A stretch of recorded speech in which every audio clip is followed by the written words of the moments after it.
আসসালামু আলাইকুম। আজকে আমি আপনাদেরকে একটি ভিডিও শেয়ার করলাম।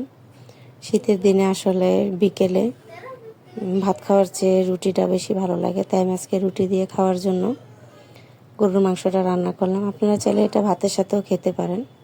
আর রান্না করলাম বুটের ডাল দিয়ে। প্রথমে আমি ডালগুলোকে একটি শুকনো কড়াইয়ে বা পাতিলে ভালোভাবে ভেজে নিলাম, যতক্ষণ না পর্যন্ত এটি লালচে কালার হয়ে আসছে। আর এরকম গরম গরম অবস্থায় আমি এগুলোকে পানি দিয়ে ভিজিয়ে রাখবো। তারপর আমি চুলার মধ্যে বসিয়ে দেবো একটি কড়াইয়ের মধ্যে প্রথমেই কিছু পেঁয়াজ দিয়ে দিলাম। আর গরু মাংসতে পেঁয়াজটা একটু বেশিই লাগে। পেঁয়াজটাকে আমি ভেজে একটু বেরেস্তা করে নিই। আর এখানে আমি কিছু মশলা নিয়েছি আস্ত জিরা, এলাচ, লং, দারচিনি আর গোলমরিচ, এগুলোকে আমি ব্লেন্ড করে নেব।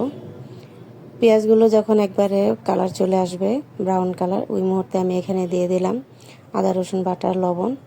এগুলো আদা রসুন বাটাটাকে আমি একটু ভেজে নেব। তারপর এর মধ্যে দিয়ে দেবো আমি পানি।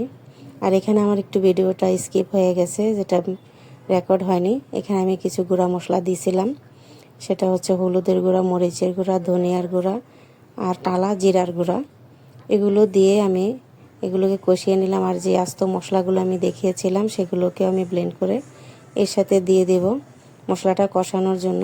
আর মশলাটা কষায় আসলেই আমি এখানে গরুর মাংস, টমেটোর কুচি আর যে বোটগুলো আমি ভিজিয়ে রেখেছিলাম সেখান থেকে উঠিয়ে, তারপরে এখানে কিছু কাঁচামরিচ আর দিয়ে দিলাম তেজপাতাটা আসলে প্রথমে আমার দিতে মনে ছিল না, তাই এখন দিয়ে দিলাম। এগুলো সব মশলার সাথে আমার মিক্স হয়ে গেলে এখন আমি ঢাকা দিয়ে দেব কষানোর জন্য। আর আগুনের আঁচটাও আমি এখন মিডিয়াম করে দেব। মিডিয়াম আঁচে যখন এগুলো বসে রাখবো তখন মাংস থেকে কিন্তু প্রচুর পানি ছাড়ে। আমি একবার এটাকে ঢাকনাগুলোকে উঠিয়ে এগুলোকে নেড়েচেড়ে উল্টিয়ে পাল্টিয়ে দিয়েছিলাম। আর ততক্ষণ পর্যন্ত আমি কষিয়ে নেব যতক্ষণ না পর্যন্ত এই পানিটা সম্পূর্ণরূপে শুকিয়ে যায়। তারপর আবার আমি নেড়েচেড়ে এগুলোকে আবার ঢাকা দিয়ে দেব। আবারও ঢাকা দেওয়ার পর এগুলো যখন আমার কষে যাবে, একবারে পানি নেই, ওই মুহূর্তে আমি এগুলোকে আবার একটু নেড়েচেড়ে দিচ্ছি।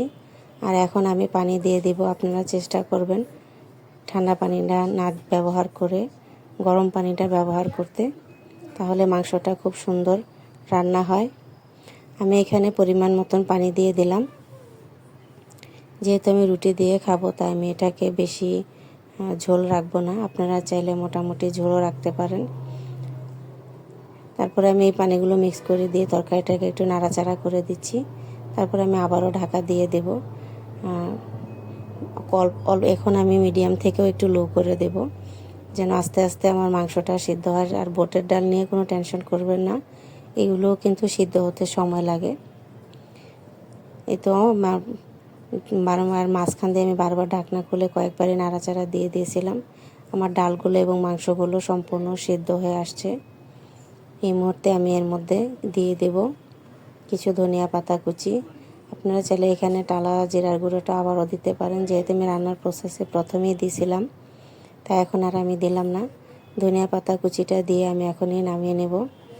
আর এটা রুটি বা পরোটার সাথে খেতে কিন্তু খুব অসাধারণ লাগবে। আপনারা চাইলে ভাতের সাথেও খেতে পারেন, ওটার সাথেও ভালো লাগবে। আর সবাইকে ধন্যবাদ কষ্ট করে আমার সম্পূর্ণ ভিডিওটি দেখার জন্য আর আমার পাশে থাকার জন্য। যারা যারা আমার রান্নাগুলো পছন্দ করেন তারা অবশ্যই লাইক এবং কমেন্ট দিবেন, দিয়ে আমার পাশে থাকবেন।